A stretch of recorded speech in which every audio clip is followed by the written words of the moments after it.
Olá, Júlio. Olá, menina. Para o ano, se tudo correr bem, assinalaremos o centenário do nascimento da escritora, poeta Sofia de Melo de Breiner Andersen. Nasceu no Porto em 1919. Foi uma das mais importantes poetisas portuguesas, a primeira mulher a receber o mais importante galardão literário da língua portuguesa, o Prémio Camões, em 99. E hoje, quando ela agora fez 99 anos depois do seu nascimento, foi recordada por muita gente e eu voltei também a lê-la. E fui novamente ao encontro deste poema que nós escolhemos para hoje, mergulhando na sua obra poética, este Terror de Te Amar, que é muito curioso porque associar terror ao verbo amar, à partida já é uma conversa longa, não é? É, porque à primeira vista, ou ouvi dela. Ouvi dela, claro, não é? Pronto, está bem, eu digo corretamente, audição. Pode O ser que não ouvi significa dela, que eu não sim. vá ver se não se pode ser ouvido dela. Tinha Não piada, sei, não tinha? não sei se pode dizer, mas percebemos claramente o que está a dizer quando diz ouvi dela, não é? Parece paradoxal, não é? Nós temos uma visão um bocadinho idílica do amor e, portanto, está bem que as palavras rimam, amor e terror, mas que diabo. Há muitas outras palavras terminadas em or, como penamacor, por exemplo. Por isso. E ir buscar terror. Bem, alguns de nós acabam a contar aos amigos ou aos psis que alguns dos seus amores se transformaram em filmes de horror, não é? Portanto, Acontece, Júlio. em primeiro lugar também é preciso... Eu não sou partidário de assumir louros que não são meus. A escolha do poema foi sua. Pronto. Sim, mas é relevante. Está porque bem, pronto. Tantas vezes falamos de escolhas suas, não é? O poema é muito belo porque é assim, para alguém com a minha profissão, é um trajeto de fora para dentro. Porque primeiro fala-se do mundo, depois fala-se de um outro mundo sonhado para ser oferecido. E depois, tendo a minha profissão, é quase obrigatório em associação livre falar de um terceiro mundo de que ela abertamente não fala. Quer ler o poema? Quer que leia? Não, quero que leia você, é evidente. Então chama-se Terror de Te Amar e diz assim, e vai assim, como dizem os cantores. Isso. Eis não quando ela escreveu. Terror de te amar num sítio tão frágil como o mundo, mal de te amar neste lugar de imperfeição, onde tudo nos quebra e emudece, onde tudo nos mente e nos separa. Que nenhuma estrela queime o teu perfil, que nenhum Deus se lembre do teu nome, que nem o vento passe onde tu passas. Para ti eu criarei um dia puro, livre como o vento e repetido como o flor das ondas ordenadas. Bom, vamos ao sítio frágil que é o mundo e onde amar pode ser um terror, não é? Pois, por isso eu dizia que Sofia parte de fora. Ela diz assim: tenho medo de te amar, e depois explica porquê. Porque o nosso amor é num sítio profundamente frágil. É o mundo. Que é um lugar de imperfeição. É. E que, quanto a isso, penso que estamos todos de acordo. Ou seja, mas repara, a partida é como se estivéssemos condicionados, como se qualquer amor estivesse condicionado por este ser um lugar de imperfeição. Exatamente. Mas é isso. Mas todos os amores então estarão condenados à partida, não é? Porque você primeiro disse condicionados e depois subiu um degrau para condenados. Desculpe. A seguir o que é que vem? A guilhotina? Desculpe. A minha boca foi mais longe que o meu pensamento. Mas, atenção, eu estou-me a sorrir, mas a sua boca fugiu-lhe para a verdade. Os nossos amores são fortemente influenciados pelo que se passa à nossa volta. Os nossos amores não são em campânulas. E quando dizemos o que se passa à nossa volta, estamos a falar de pessoas, de condições de vida. Quantas vezes não dissemos aqui que as dificuldades pelas quais um casal pode estar a passar podem enferrujar aquele amor? Muitas.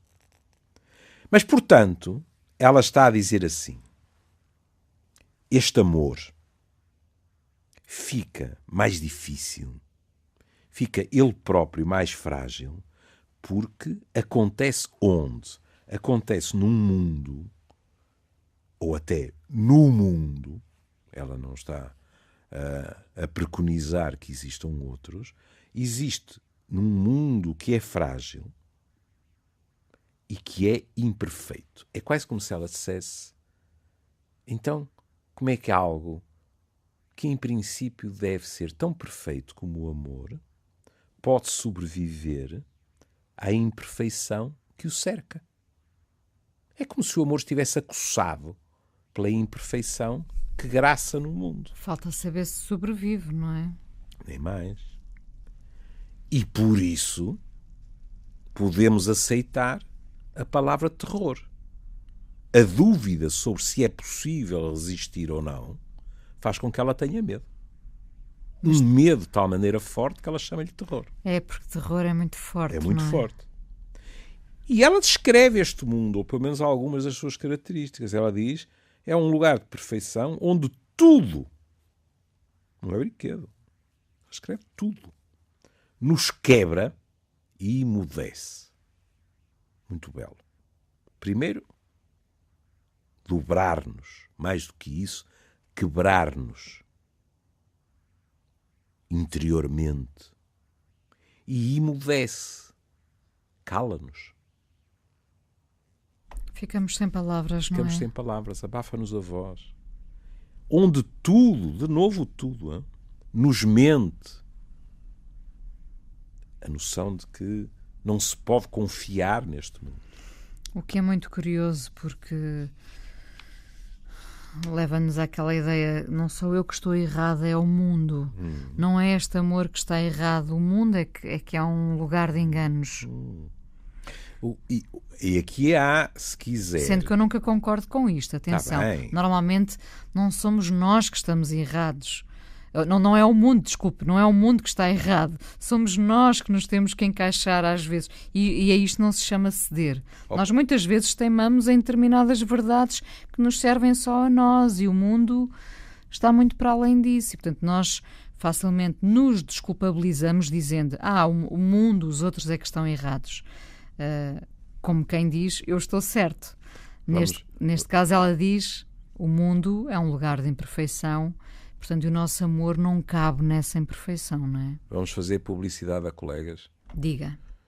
Nunca houve o contraditório.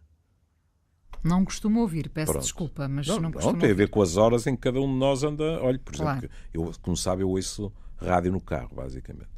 Eu ouço com frequência contraditória. Como sabe, eu não tenho carro, portanto, logo à partida estou excluída. Tenho que pedir aos seus admiradores. Vou fazer um crowdfunding com um carrinho, sim. Não, e pede aos seus admiradores, aos taxistas, portanto, olha, ponha aí no contraditório. Bom, mas é assim, neste momento estamos a ler a versão, nem sequer temos o direito de dizer a versão de Sofia. Estamos a falar da versão que está vertida no poema. A seguir, a minha cara amiga... Mas estamos a falar da escolha de Sofia, não é? Pronto, exato. É verdade. Ou então, dos desastres de Sofia. Também. Lembra-se disso, desse livro? Também me lembro. A seguir, a minha cara amiga exerce contraditório e desanca completamente esta versão. Por isso é que eu dizia... E a Inês ficou logo com as garras de fora, porque eu conheço a sua maneira de encarar estas questões, que isto começa de fora para dentro. Na realidade, esta visão, na prática, quase desresponsabiliza o amor e os amantes. Tudo o que é mau vem de fora. Tudo o que é destrutivo vem de fora. Diz-se, tudo nos mente. Eu diria que hoje em dia Nós andamos, mesmo sem ser no amor, com muito medo que quase todos nos mintam, diga-se de passagem, não é? E nos separa. Se quiser, este verbo é um verbo ainda mais pesado, que é o mundo, todo ele, contribui para nos separar. Ela não especifica de que formas, mas é isso que ela diz, é o diagnóstico que ela faz. O que nos rodeia não nos une, separa-nos. Isto é curioso, porque isto é uma visão do mundo contra o amor. Na tradição ocidental, foi frequente ouvirmos falar do sentido oposto, que é o amor contra o mundo. Porquê? Porque, em termos sociológicos, se disse com frequência, os amantes são antissociais, porque se concentram um no outro e, portanto, esquecem, digamos assim, o grupo, a sociedade. Mas num Romeu e Julieta, num Pedro e Inês, não é o mundo que está contra os amantes? Sim, sim. É o mundo que está contra eles, não é? Sim, sim. Portanto, o mundo é imperfeito para o amor perfeito que eles Por vivem. exemplo, acha você que teria... Porque Romeu e Julieta, para todos os efeitos, é uma peça. Não é? Mas no caso de Pedro e Inês, acha você que eles podiam ter feito alguma coisa? Quer dizer, eu não sei se eles podiam ter feito algo. Todos nós podemos sempre fazer qualquer coisa, não é? Agora, havia ali questões de passado muito complicadas de resolver, não é? Não, é que, por exemplo, atendendo à maneira como eu sei que você pensa estas coisas, você podíamos dizer assim, ele devia ter previsto que aquilo ia dar para torto e podia, por exemplo, ter abdicado por ela ou qualquer coisa desse género. Não sabemos. Tudo aquilo se pode ter passado nas costas dele, digamos assim. Não é? Mas o amor romântico vê sempre o mundo contra os amantes, não é? Tá bem, mas ali não era uma questão do amor romântico ver o mundo contra. Era haver alguém que era considerada um perigo por causa das suas ligações a Castela. E é um bom exemplo, se quiser, da maneira como era encarado o amor antes do conceito de amor romântico. Não quer dizer que não tenham ficado resquícios. Mas é a noção de que o amor entre aquelas duas pessoas, do qual se calhar ninguém duvidou, mas que o amor era perigoso para o futuro da nação, para a coroa do país, e que isso não podia ser permitido. Mas repare, Júlio, é muito engraçado porque o Júlio estava a falar dela como um perigo para...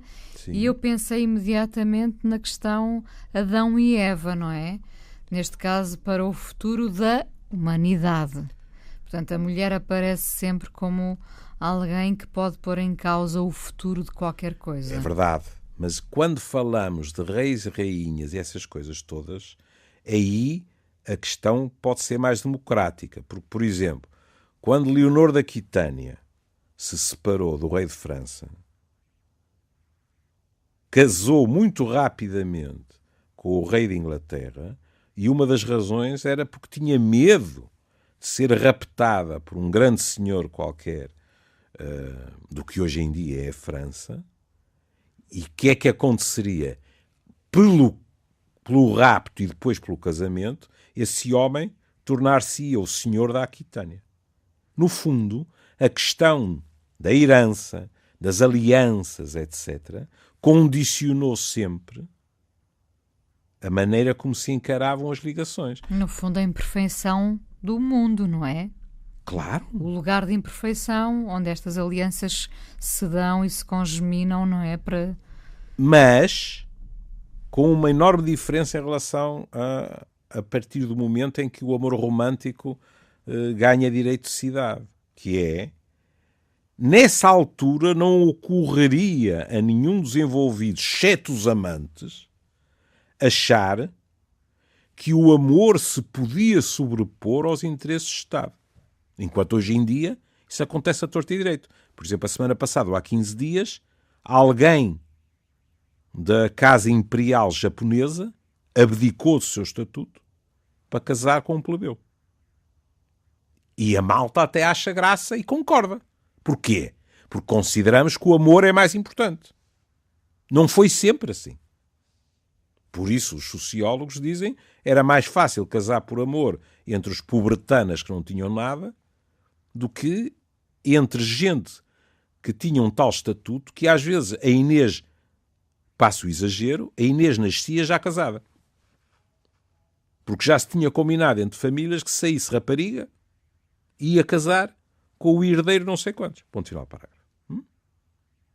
E por isso, sob muitos aspectos, o amor foi considerado e a mudança de estatuto do amor foi considerado extremamente perigoso para o status quo. Bom, depois o tom muda. Porque até agora o que ela esteve a dizer foi: este mundo dá cabo de nós. dá cabo de nós. Pronto. Agora ela vai isolá-lo. Sim, exatamente. Não é? É. O foco está sobre ele. É sobre não é? ele. Que coisa linda. Porque a Inês disse o foco e é de um foco que ela começa a falar. Ela diz que nenhuma estrela queime o teu perfil. Que coisa linda. Ela até podia ter dito, isto é uma visão completamente parraninha, que o sol não queime o teu perfil. Não é? E nós pensávamos assim, pronto, era usar fator 40 de proteção ou qualquer coisa e tal. Não. São as próprias estrelas. Que nem a luz das estrelas queime o teu perfil. Que nenhum Deus se lembre do teu nome. Lindíssimo. Também é muito bonito, não é?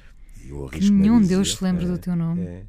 E eu arrisco-me a dizer, com o fascínio evidente que Sofia tinha pelos clássicos, pela Grécia, por exemplo, que isto até tem uma segunda leitura, que é: espero que nenhum Deus se lembre do teu nome, espero que nenhum Deus se apaixone por ti e me venha roubar-te. Que ninguém se lembre que tu existes. Exatamente, não é? No fundo é isto. Exato.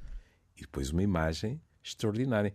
Que nem o vento passe onde tu passas. Não são pessoas, Inês. Não são deuses. É o próprio vento. Não é? Que tu estejas aí para mim. E se assim estiveres, o que é que eu vou construir para ti, claro, mas no fundo para nós? Para ti eu criarei um dia puro. Veja, em contraponto com o mundo, que é um lugar de imperfeição, ela vai criar um dia puro. Livre como o vento. Está a ver? 2 versos antes, o Ela vento falava é ameaçador. do vento também, sim. Mas é ameaçador. Que nem o vento passe por onde ele passa. Não é? Agora, é a liberdade do vento que é exaltada. E este dia, na realidade, é a tradução de um amor para sempre. Porquê? Porque vai ser repetido, e a imagem que ela vai buscar é uma imagem deliciosa. Porque ela diz: como o florir das ondas ordenadas. Primeiro, o florir, em princípio, não tem que ver com o mar. Tem a ver com as florzinhas. Seja no seu quintal, seja na sua janelinha. Nem há ordenação prévia para isto. Seja não é? as flores do campo, não é? E o que ela vai escrever é o florir, o nascer, uma primavera, digamos assim, uma primavera, em primeiro lugar, eterna, não é? Porque enquanto houver mar, há ondas.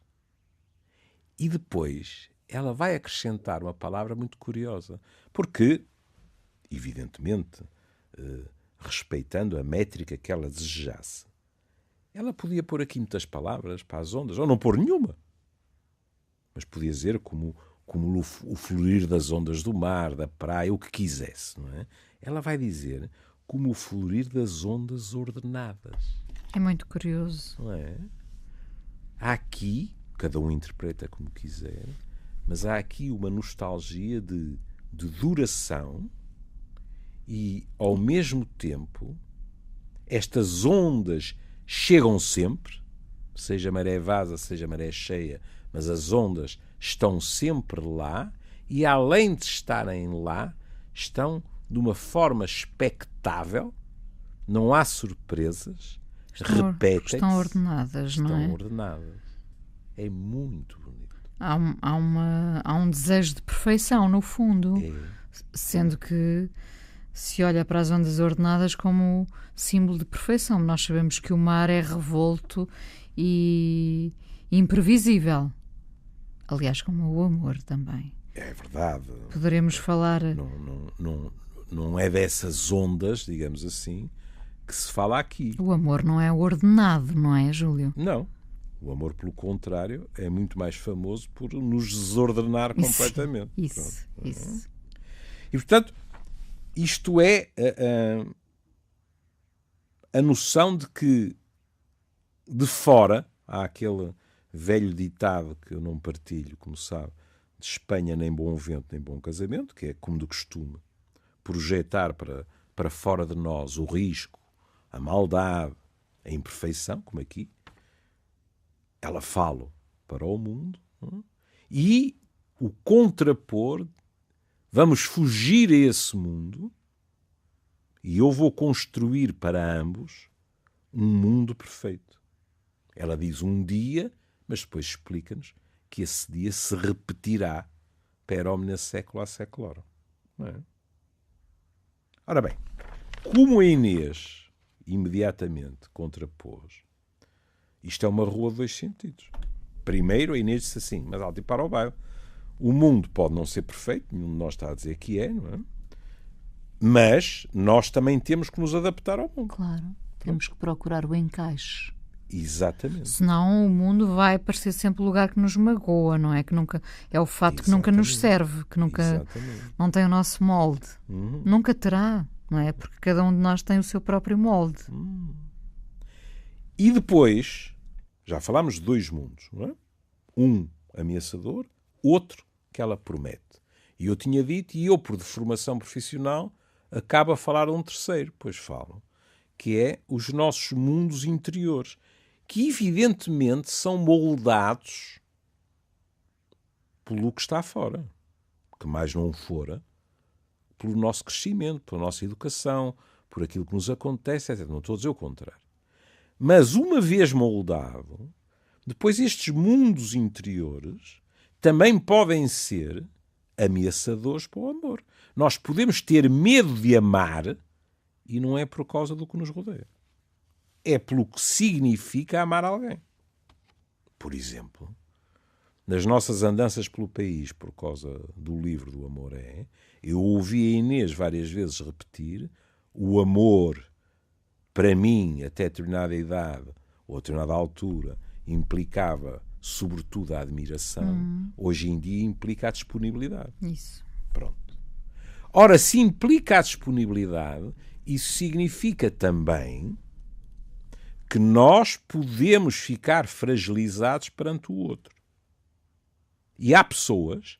É uma entrega, não é? Nem mais. E há pessoas que entendem o amor como um risco nesse sentido. Eu vou-me entregar.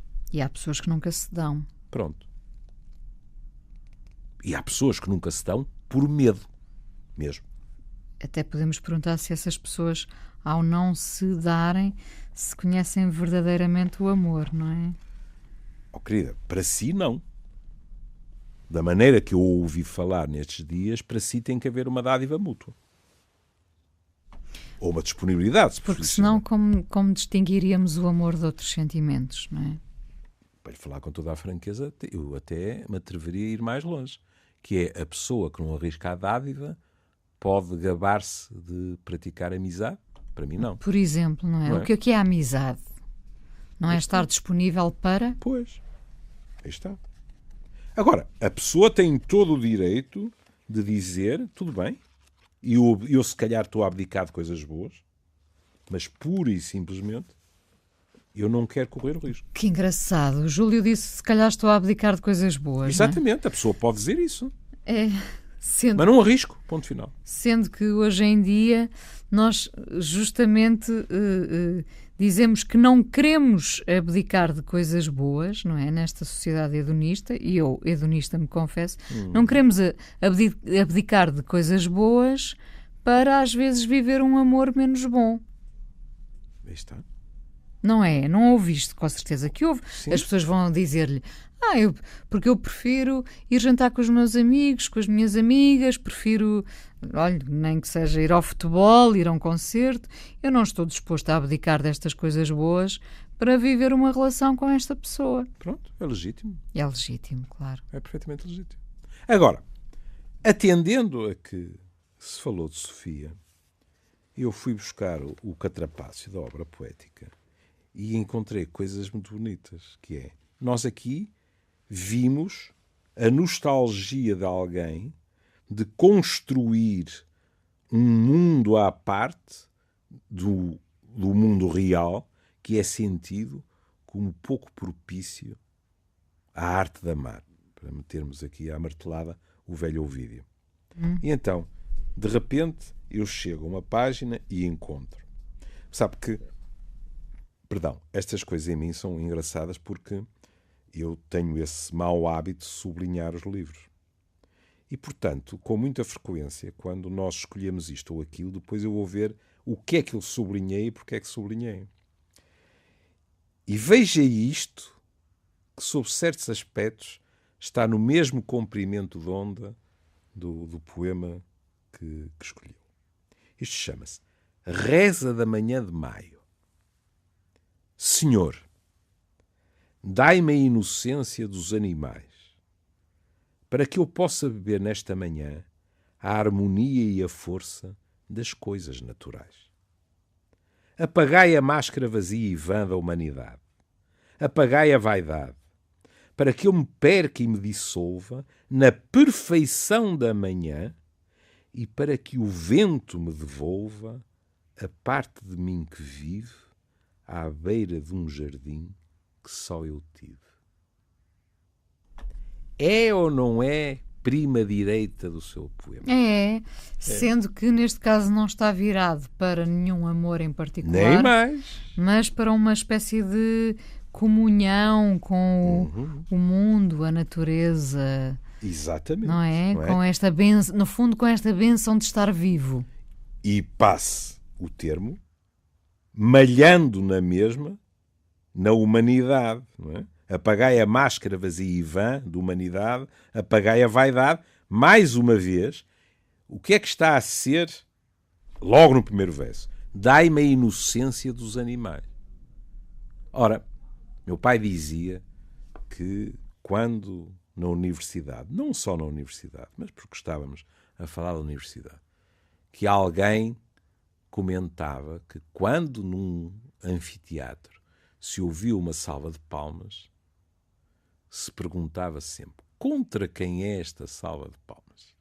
Ou seja, a noção, por vezes verdadeira, que em determinados círculos, quando aplaudimos alguém, estamos sempre a mandar uma mensagem a outro alguém. E aqui é o que acontece.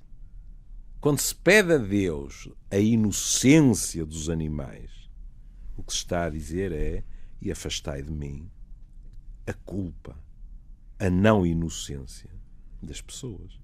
Quando o inferno são os outros, certamente não são os animais, não é? Pois não. São pois outros não. os animais, com pois certeza. Não. Pois não. E, portanto, é muito a um nível individual, não é? A nostalgia de um outro mundo que, repare, na perfeição da manhã. Este mundo é perfeito. De tal forma é perfeito, e aparece o vento outra vez, que ela pede para que o vento lhe devolva a parte de mim que vive à beira de um jardim que só eu tive. E é muito curioso que a Inês, que há 10 minutos atrás falou de Eva, aqui uma pessoa interroga-se se ela já teve um jardim só dela, porque é que dele saiu? E porque é que o vento lhe devolve a parte dela que vive à beira de um jardim que só eu tive? Que engraçado, nunca tinha pensado sobre isso, para lhe dizer a verdade. Quando nós temos um jardim parece que temos tudo. A verdade é que o jardim a dada altura não nos chega e nós queremos ir descobrir, somos tentados por descobrir mais, não é? O jardim não nos chega. Ou então esta mulher perdeu qualquer coisa. Repara que o verbo que é utilizado é o vento me devolva a parte de mim. O que é que aconteceu a esta parte? Ela perdeu-a? Foi roubada? Foi roubada, não é? Mas porquê? Porquê que foi roubada? Mas é muito engraçado. E o que é este jardim que só eu tive? Será que podemos... Claro que podemos. A poesia é bela fazendo isso. Será que podemos alucinar e dizer: e se este jardim que só eu tive foi um amor? Também? Tem que ter sido, não é? No mínimo, pode ter sido. Como a ideia de paraíso de Adão e Eva, no fundo é o amor deles também, não é? Claro que para lá disso é muito mais coisas, mas um jardim é um amor, não é? Com tudo perfeito que ali cabe. Até com amores perfeitos. Até com amores perfeitos e imperfeitos. E agora veja, temos aqui esta mulher a falar com Deus, mas com uma sugestão final de que pode ter havido qualquer coisa com mais gente metida ao barulho. Sacode as nuvens que te poisam nos cabelos. Sacode as aves que te levam o olhar. Sacode os sonhos mais pesados do que as pedras. Porque eu cheguei e é tempo de me veres. Mesmo que os meus gestos te trespassem de solidão e tu caias em poeira. Mesmo que a minha voz queime o ar que tu respiras e os teus olhos nunca mais possam olhar. Lembra-se do terror e dela lhe construir um mundo? Sim. Pois aqui é da pesada. O que ela está a dizer é: desfaz-te das nuvens, desfaz-te das aves, desfaz-te dos sonhos que podem pesar mais do que as pedras. Porque eu cheguei. Ponto final. Porque eu cheguei e é tempo de me veres. Ou seja, acabaram-se as distrações, acabou-se o norte, o sul e o oeste, porque eu estou a chegar do oeste. É para aqui que tu olhas. E mesmo que os meus gestos te trespassem, como as lanças, como as flechas, e te trespassem de solidão, e tu caias em poeira. E mesmo que a minha voz queime o ar que tu respiras, quer dizer, mas sem ar como é que ele vai respirar? E os teus olhos nunca mais possam olhar, quer dizer,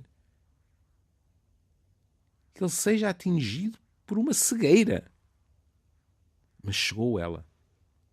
E, portanto, o mundo dele agora é ela. Eu estava a sorrir aqui porque o amor já não se escreve, ou muito raras vezes se escreve ou descreve assim, não é? Mas, curiosamente, o amor, não sendo tão vivido hoje em dia, cada vez será mais literário. Até há um poema que se chama O Amor é um Género Literário. já o usamos. Mas não é, Júlio. Nós estamos a falar de poemas do tempo em que o amor era muito vivido e consumido e consumado e respirado, e nós hoje em dia estamos a vivê-lo menos, e eu diria que se calhar o empurraríamos mais para esse campo literário. No entanto, se calhar parecerá ridículo descrevê-lo assim.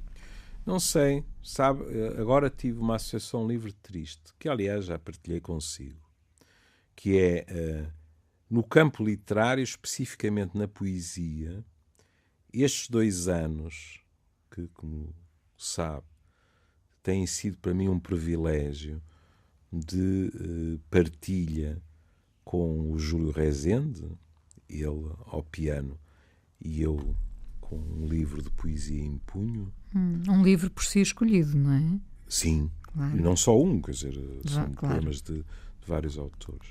Escolhido de acordo, era o que faltava, Sim. eu estar a Sim, dizer poesia claro. que não lhe agradasse Claro. a ele, não é? Pronto. Mas talvez o único senão desta digressão, o que prova que eu também sou um poeta, não é? Senão e digressão, uma rima difícil. Foi difícil, possível, foi difícil de sentir. Foi, e ele concordou comigo, quando eu lhe o fiz notar, foi vermos tão pouca gente jovem nos espetáculos. Isso entristeceu-me muito. Não estou a dizer que não haja jovens que leiam poesia, era o que faltava. Conheço alguns. Mas, sendo o espetáculo um espetáculo associando a música e a poesia, ver a média de idades foi um bocadinho desencorajador. E sobretudo porque, e honra aos organizadores, a maior parte dos espetáculos eram grátis. Não é? Portanto, não havia a questão de ter que gastar o dinheirito que reservámos para o fim de semana. Não é? E isso entristeceu-me. Entristeceu-me. Mas sabe que os youtubers não estão propriamente interessados Não sei. na poesia, não é? Não sei. Pois, não sei. Olhe, por exemplo, nós estivemos em Coimbra no Gil Vicente, o que para mim foi uma grande alegria, não só por ser o Gil Vicente, mas por reencontrar bons amigos em Coimbra. E o Gil Vicente estava cheio de gente nova à conversa, outros a estudarem, etc. E eu pensei para mim, que diabo, cara, nenhum teve curiosidade de espreitar, de ouvir, de virar costas e dizer não gosto da maneira como ele diz o poema, não gosto deste poema. Pronto, isto já seria, na minha opinião, muito mais difícil. Não gosto da maneira como o Júlio toca, não é? Isso foi penoso. Mas, enfim, quer dizer, nem tudo podem ser vantagens, e houve muitas, tem havido muitas. E agora como é que estamos de tempo? Ainda temos 7 minutos. 7 minutos, mas isto para dizer realmente que provavelmente será com dificuldade que empurramos estes amores não vividos para o campo da literatura, da poesia, enfim. Não é? Bem, você num tempo em que não o vivemos. Você gosta de dizer que vivemos numa época de amores adiados, não é? Sim, é verdade, sabe que é. Não concorda? Bem, eu alguns vivi-os, não os adiei, mas está bem. Mas o Júlio é de outro tempo. O Júlio vive neste tempo, mas tem experiência e tem um património de outro tempo. Você não não vai dizer que adiou os seus todos também. Eu nunca adiei nenhum, bolas. Bom, pronto, então. Acha? Era o que mais faltava. Vivi todos os que queria e vivo. Mas, da amostra que tenho à minha volta, olha, alguns estiveram, felizmente, também no lançamento do nosso livro em Lisboa, não é? São pessoas muito novas que vivem, de facto, o amor de outra forma, que é, o amor não pode ser um incómodo, porque se for um incómodo, então vamos nos dedicar às tais coisas boas. Sim. E um amor pode ser substituído por um filme, um livro, um disco. A verdade é esta, por mais que nos custe, a nós de outras gerações, para as pessoas mais novas, um amor facilmente, para além de ser descartável, pode ser substituído por uma coisa que nos dê prazer. Mas eu vou-lhe dizer uma coisa que se calhar vai diagnosticar-me como um psicopata. Diga, que eu já estou habituada. A mim não me custa nada que os outros tenham essa postura. Se sentem bem assim, custa. Não. Eu não tenho nada aquela postura de ai, credo, mas isto é pecar contra a vida. Ou então, eles não sabem o que perdem. Não. Cada um deve fazer as suas opções. E se eles optam por isso e se sentem bem ainda por cima, ou seja, se a opção se revela eficaz, melhor para eles. Mas também, por outro lado, depois não se podem andar a queixar dos males de amor. Isso aí não se pode ter o bolo e comer. Então concorda comigo, porque eu já sabe que eu sou um hedonista sempre. Eu, desde pequenina, nem sabia o que era o hedonismo e já o praticava. Era uma hedonista à banalete. Era. Mas tenho consciência que, por um amor, temos que abdicar de algumas coisas, enfim, não é? Ou se tem o filme o Reserva 2015. ou às vezes podemos ter tudo, às vezes não. Atenção, no nosso jardim às vezes cabe tudo. Pois é. Pronto, mas o que acontece hoje em dia é que as pessoas facilmente trocam um incómodo que um sentimento destes lhe traz, e também pode ser na amizade. Não é? Tipo, eu chateei-me com esta pessoa e agora quero lá saber, eu vou jantar fora, ou vou... Não é?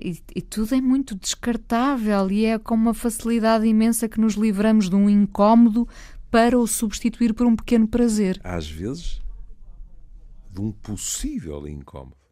Nem sequer está ainda provado. Ainda melhor dito, pois tem razão. A ideia de que possa vir a ser um incómodo imediatamente nos empurra para um pequeno prazer, não é? Exatamente. Portanto, cautelas e caldos de galinha. Portanto, faz sentido falar aqui dos amores adiados. Nós adiamos os incómodos, não é? E o amor, às vezes, tem muito que se lhe diga, tem muito incómodo associado. Olha, não é? Em associação livre absoluta, quem não podia adiar os incómodos eram as mulheres. Lembra-se da palavra? Não. Nunca ouviu? Não, diga-me. Engraçado. Ouvia-se falar de incómodo para o período menstrual. Não sabia. Está a ver? Você adora as palavras antigas e já adoro saber isso, não sabia. Lembro-me de se designar o ginecologista como o médico de doenças de senhoras, não era? Era. Pronto. Mas não sabia que estar incomodada podia ser estar com o período menstrual. Vir o incómodo, exatamente. Vir o incómodo. E agora permita-me que feche o círculo. E neste caso o ciclo. Também. Repare. Começámos com o terror de te amar. E com um mundo frágil, imperfeito, etc. Veja em 3 linhas. É o teu rosto ainda que eu procuro. Através do terror, a palavra reaparece. Através do terror e da distância, para a reconstrução de um mundo puro. Lindíssimo. Estas 3 linhas podiam vir a seguir àquele poema, dizendo assim: e apesar deste mundo ser assim, é o teu rosto que eu ainda procuro, através do terror que sinto e da distância, para reconstruir um mundo puro contigo e para ti. Porque a Sofia dizia: para ti criarei um dia puro. Exatamente. Claro. Vai ver. Bom, recordamos a Sofia de Mello Briner Anderson e agora, para o fim, escolhi hoje escolhi tudo, não é? Hoje fui uma tirana deste amoré. Escolhi o poema da Sofia e escolhi a canção. A Joni Mitchell fez anos no dia a seguir a Sofia de Mello Briner e fez 75 anos, sendo que a Joni Mitchell continua viva. E nós vamos recordar hoje o álbum Blue, que é assim um álbum icónico da Joni Mitchell, onde está esta canção A Case of You, ainda por cima no disco, tocada pelo James Taylor à guitarra. Portanto, e é um disco de 1971 e nós na próxima semana vamos falar de 1971, que é um ano que eu gosto muito, não é, Júlio? Pronto, mulher. Mas que vamos falar do parto da senhora sua mãe ou tem outra coisa em mente? Não, vamos falar de um parto artístico de John Lennon. Está bem. Estou de acordo. Um beijinho. Beijinho. Até amanhã. Até amanhã. Just before our love got lost, you said, I am as constant as a northern star. And I said, constantly in the darkness, where's that at? If you want me, I'll be in the bar. On the back of a cartoon coaster, in the blue TV screen light, I drew a map of Canada. Oh, Canada, with your face sketched on it twice. Oh, you're in my blood like holy wine. You taste so bitter and so sweet. Oh, I could drink a case of you, darling, and I would still be on my feet. Oh, I would still be on my feet.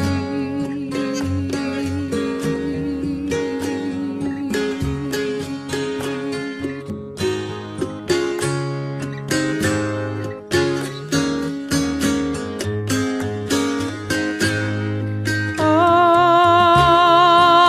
am a lonely painter.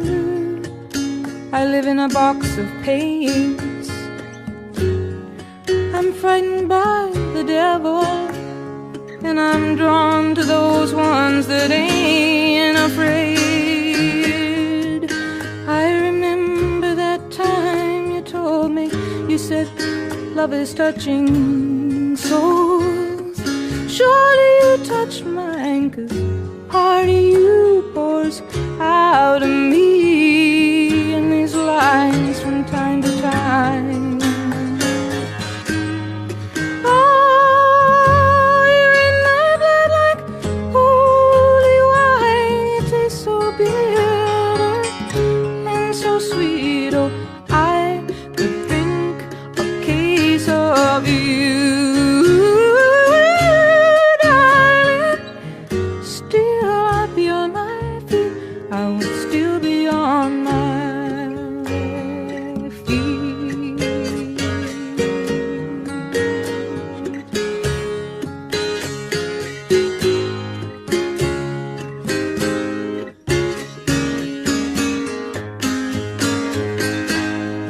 I met a woman, she had a mouth like yours. She knew your life, she knew your devils and your deeds. And she said, go to him, stay with him if you can, but be prepared to bleed.